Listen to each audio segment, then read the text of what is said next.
Ерен еңбегімен ерекшеленіп, тындырған тірлігімен таң қалдырған Асанбай Асқаров. Көрнекті қоғам қайраткері ел дамуына сүбелі үлес қосқан. Қазақтың асыл перзентінің туғанына биыл 100 жыл. Мерейтой қарсаңында біз болмысы қайталанбас қайраткер жайлы көбірек ақпар алмаққа Қазақстан Республикасы Президент архивіне бас сұқтық.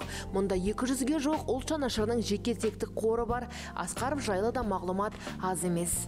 Қазақстан Республикасы президентінің архивінде партиялық номенклатуралық қызметкер ретінде Асанбай Асқаровтың жеке ісі сақталған. Ол 708-ші қорда сақталған.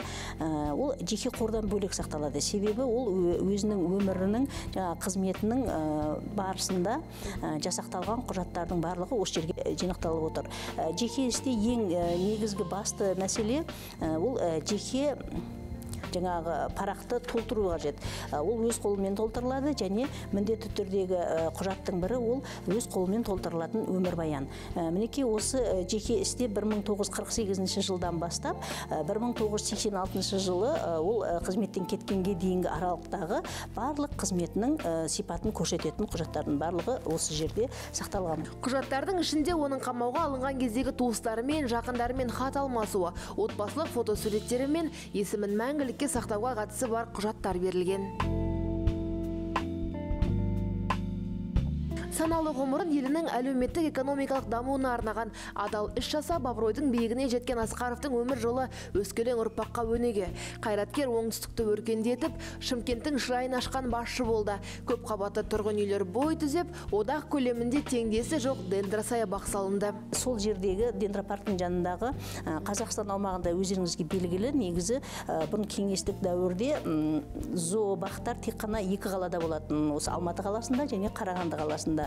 Сол Асанбай Асқаровтың басшылығының кезінде Шымкент қаласында зоопарк, яғни зообақтың салынып, сол жерде балалар темір жолын салып, халық игілігіне ұсынылды. Асанбай Асқаровтың 100 жылдық мерейтойы туған жері Жамбыл облысында жары мен балаларының қатысуымен өтті.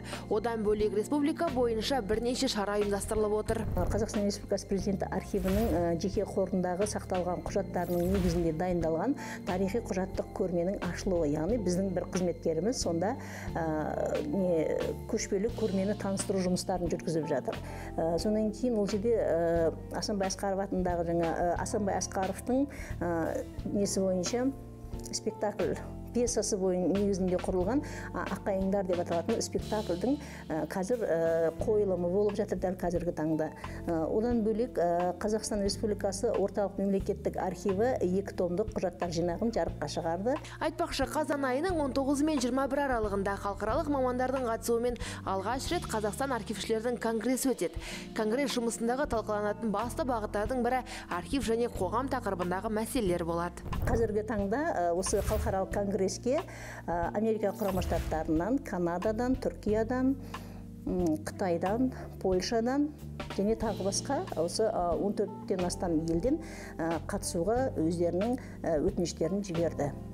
Қатысады деп күтілуде қазіргі таңда осылар. Артында өнегелі іс қалдырып, өзі өмірден өтсе де ерен еңбегімен қалтқысыз еткен қызметі, айналасындағыларға жасаған жақсылықтары мен жылылығы естен кетпейтін жандар бар. Соның бір Асанбай Асқарұлы Асқаров, ғалымның хаты жақсының аты өлмейді.